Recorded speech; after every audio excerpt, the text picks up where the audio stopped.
Hi everybody, in this video I'm going to interview Will Thomas, that's not him, Managing Director of IACF, International Antiques and Collectors Fairs. Huge get-togethers of antiques, dealers, collectors and enthusiasts all around the UK. And in this chat with Will Thomas, that's not him, you'll also get a look around the Peterborough Festival of Antiques. This is the very last time you will ever see it because the Peterborough Fairground is about to be redeveloped into a housing estate. But don't worry, IACF put on events just like the one you're going to see all around the UK throughout the whole year. Meet Will Thomas. Will, always an absolute pleasure to see you. And you? And I've got to say, a lot of people know about the fairs you organise all around Britain, but not very many people can put a face behind all the hard work that is put in. Oh, I don't think I could take the credit for the hard work, to be honest. They've got a very good team who work very hard to put these fairs on. So. Stop being modest. Come on, you're the MD, the buck stops with you. We've got a very good team who work very hard, really passionate about the industry, really want to help dealers, sell antiques. And it's not just about the income for the dealers, it's about the social aspect, about making these fairs a real part of the antiques community as well, so we're really passionate about that. And I think that's such a good point, because in most industries today, it's the bottom line is money. All of the time, but in the antiques business it's always been the same, that it's passion led and it's a lifestyle business, and you really understand that and you buy into it, don't you? Oh, 100%. Yeah, I mean, a lot of our dealers do come for the social, definitely. There's no two ways about it. They don't all do it for the income. A lot of them do it for the social, just to get out of the house and have a purpose, have something to do, something to collect, something to conversations to have with people, meet new people, socialising. It's a great thing to get people out of the house, I think, in your later years as well. You are right, and you do find, I think especially these days, that people have careers doing something else. They've always had a passion for antiques, and then when they sort of retire or semi-retire, they become antiques dealers. Yeah, they do. Yeah, we have a lot of people who retire. You can make a very good living out of being an antique dealer as well, mind, and that's something that younger people need to start to recognise. I mean, we have seen a lot of new young dealers coming into the industry in the last few years. We do need more, and it beats sitting behind a desk all day. It really does. And you can make a good living selling at the fairs and online, and a real mix of the whole of the two, so I think you're right, you can, but don't you think first and foremost they have to have an interest? So if a young person has an interest in something and a passion, whatever that is in the world of antiques, learning about it is dead easy if you really love the subject. Then you can go make good money. But I have met people who have jumped into the business thinking I can make some money out of that, but haven't had much of an interest in the objects, and they struggle, don't they? I wouldn't say all of them struggle, actually. I mean, some of them. I wouldn't say you have to have an interest, actually. Really? Yeah. Okay, that's interesting. I like this. I like this, Will. This is good. You're not agreeing with me. This is this is interesting. Yeah, Go on. No, I don't think you have to have an interest. It does help, and I think during those times where the antiques industry, you can have a couple of months where things don't go your way and you just stock's not selling for some reason, and the interest helps get you through those periods. Yes. Definitely.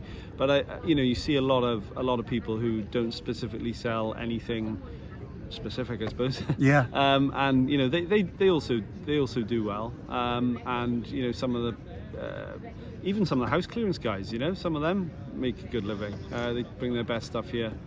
So yeah. But I still think they have an interest in what they do then. It's the buying and the selling. It's that medieval kind of of course, bartering, interaction with human beings, face-to-face contact. Yeah.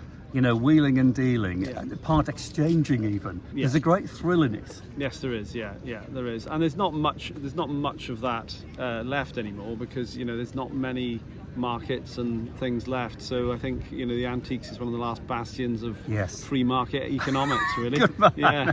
And you're right there. You're leading the charge really for the business, because how many fairs a year do you put on now? So we've got 6 at Newark, 6 at Newark, 7 at Ardingly, 4 at Shepton, 10 runways, 2 Peterboroughs. Were you counting then? Because you lost me. I wasn't, that's why I did it like that, because I can't remember. Basically, it's a lot. Yeah, yes. It's quite an organisation. How many people work within the organisation? So we've got 12 sort of full-time in the core team, and then we've got our regular car park team that follow us around, which is a separate contractor, but we use it to sort of come to all the venues, a separate cleaning contracting company that come around. So all together, it's probably about 40 people that are involved in the makeup of all the fairs, you know. So it's a proper business. I suppose so, yeah. Yeah, it's good. And what about you, your personal interest? Do you have interest in antiques, or is it all about the business? I mean, no, definitely not. No, I mean, it was when we first started, because I'm not from an antiques background. My family, we bought the business off the Daily Mail newspaper group. And we were from an events background. That's how we heard about the business being for sale. So when we bought the business, it was about the business. But no, I love the industry, love the people, really passionate about trying to help small business and small businesses achieve, you know, a good career, a good living. But you know, I like salvage. I like a lot of signs and do you? Yeah, I do like the sort of salvage stuff, and I've started to have a bit of a love in silver. Yeah.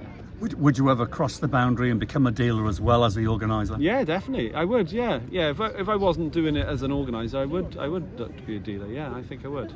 Yeah, it's a real interesting lifestyle, I think, and everything that you handle is different and unique, and I think that attracts different and unique people, and I mean that in a really complimentary way to those that are in the antiques business, because I've never met so many very interesting people as I've met in this industry.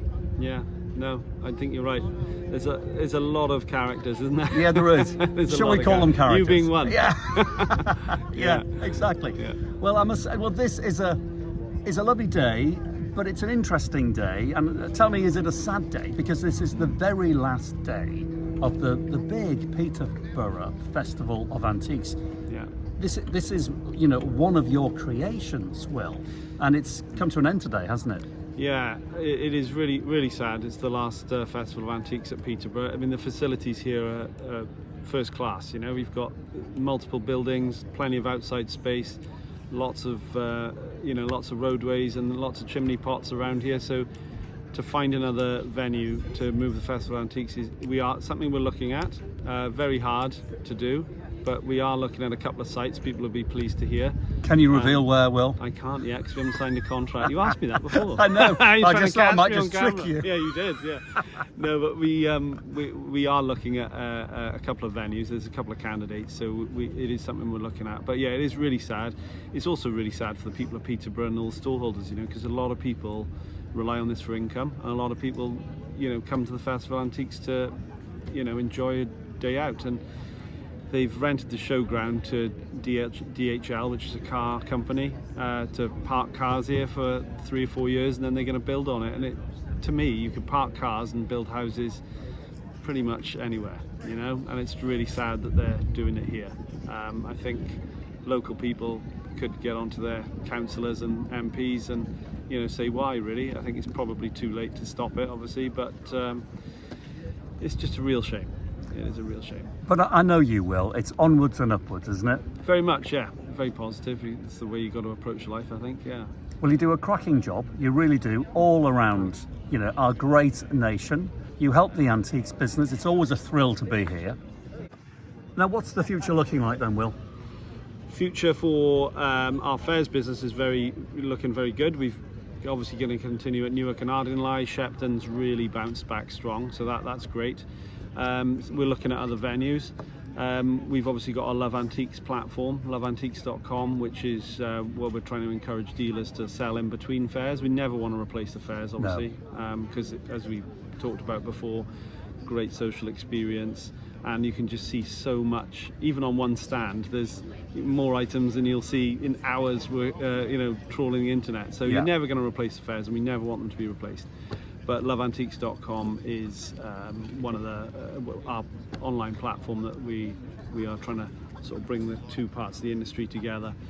So when dealers aren't at fairs, they can obviously maximise their income through that, really. And is that building? Yes, it's building nicely. Yeah. The traffic's constantly on a nice upward trend, so that's always good.